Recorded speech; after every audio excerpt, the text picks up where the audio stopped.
And will you pray with me? Gracious and almighty God, may the words of my mouth and the meditations of all of our hearts and our minds be acceptable and pleasing. For you are our rock and our redeemer, the one who feeds our souls, and we give you thanks. Amen. So here's the joke. Do you know the one that starts with, why did the chicken cross the road? Have you heard that one before? Okay. My question reading this text in John 6, the joke should be, why did Jesus get into the boat to go to the other shore?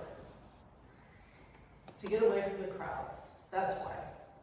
The crowds and their increasing demands for healing and teaching and grace and mercy. Jesus went to this place that he was going in this gospel lesson because he wanted some quiet time with his friends in a remote place far from everyone. But the joke is that when Jesus got to the other side, the crowds were already there. The people formed a massive crowd, according to the Passion Translation. All these people who just wanted to be with Jesus, or the pilgrims who were on their way to Jerusalem for the Passover, they joined in to see what this was all about. Now, when you find a good thing, you want to hold on to it, right? When you have a favorite podcast or a favorite YouTube channel, you subscribe to it so you can easily get back to it and watch it, or listen to more of the same. When you meet someone really amazing, you make time to hang out with them because you want to hold on to them. When you meet the Lord of life, or the Son of Man, you follow him all around the Holy Land wherever he goes so that you can be where he is. I really cannot blame the crowds for gathering together. But today we're looking at it from the disciples' perspective. And I'm not so sure how the disciples felt about all these people. From the time that they were called to follow Jesus in John chapter 1, they had been running after Jesus. John chapter 2, there's the wedding in Cana and all those people. And then there's the cleansing of the temple. All those people gathered together. John chapter 3, Jesus is baptizing crowds in the wilderness in Judea. John chapter 4, the conversation with the Samaritan woman, which is a one-on-one conversation, but then she goes and brings the whole town to come back and meet at the well, and they all come to meet Jesus. John chapter 4 and chapter 5, Jesus is healing people in various places and in different ways.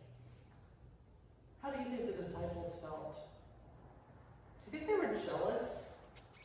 I wonder. Jesus said, come and follow me. And he said that just to a select few people. And yet here are these crowds taking all of Jesus' attention. Maybe the disciples were worried that Jesus' workload was too heavy, and they wanted him to have a day off every once in a while. We don't know what the disciples were thinking, because the text doesn't tell us what happens when they got to the far shore. But I can tell you that they must have been very relieved when Jesus sat down, as teachers in that day and age would have done. When a teacher sat down, it was a sign that some teaching was coming. It also meant that Jesus wasn't going to be running and they'd have to be following after. Jesus sat down and he had his disciples gathered around him, and when he looked up, he saw the crowds.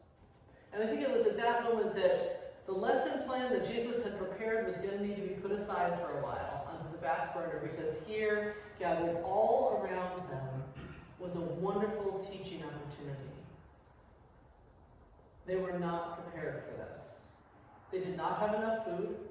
They had no sound system, no jumbotron so everybody could see and hear what was going to be happening in this huge space with all these people. There were no tables and chairs and nice place settings. There were no well-trained servers ready to go as soon as everybody sat down. But none of that mattered. What did matter was the disciples needed to learn what they needed to learn that day. They needed to learn this. They needed to notice the people. They needed to figure out what the people needed. They needed to find what resources they had available, and then find a way to meet the people's deepest needs with the abundant love of God. Where will we buy enough food to feed all these people? Jesus asked Philip. That started a debate. Because the disciples and Jesus all knew that they could never buy enough food to feed this massive crowd. Andrew figured out a part of it. He's the one who saw a young child with his lunch, and Andrew presented that as an option. It would never be enough. They knew that. But you have to start somewhere. And what Jesus did next is important. He asked the disciples to get the crowd to sit down. And then although Jesus wanted a break, he got up to serve the crowd's lunch. The Passion Translation changes that a little bit, but the other versions we're using show that Jesus passed out lunch. And I'm not sure how it worked. If the moment Jesus gave thanks for the bread, it multiplied into enough and held up the fish, and that was the moment. Or was it that it was in Jesus' hands, and as he handed each person their piece, it just kept being enough?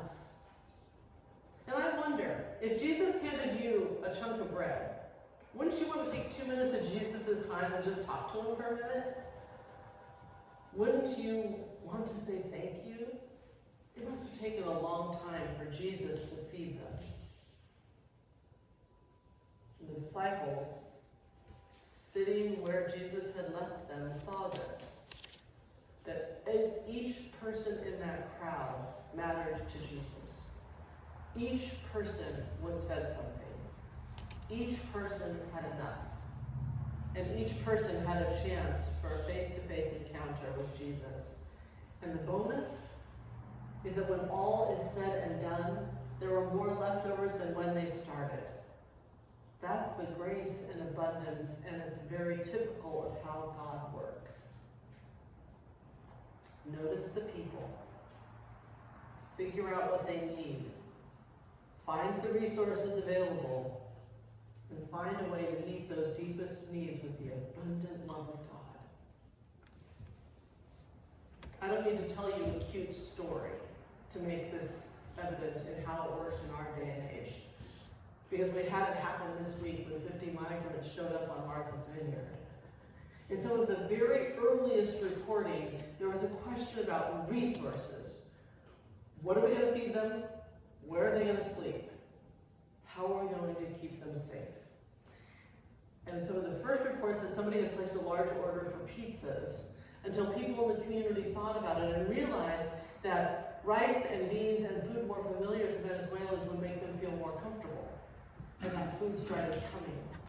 And people brought clothes and toys for the kids and their dogs to pet, and students from the high school who spoke Spanish well enough to interpret.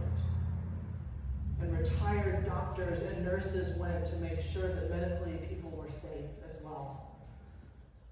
And now, just a few days later, these guests are being fed, and all of us who want to help are being asked to please do not drop off any more supplies. There's enough. There's too much. Feeling welcomed. Having the most urgent needs met. That's what Jesus did for the crowds. And that's what the disciples saw. And they learned to emulate it. And it's the lesson that has been passed down to all generations of the church. So we end with a question, similar to the one we started with. Why did the people follow Jesus? They followed because they knew that where Jesus was, they would be noticed, they would be fed, their needs would be met, and they would be filled until they were satisfied. If we're Jesus' people, and I believe we are, some of them, then we are called to do that same thing. So let us invite them to come in and sit down with us and stay here for a while. Because here, people are fed, people are seen. Here you can meet God, and there is enough. May it be so. Amen. Let's sing together. This is where we're singing the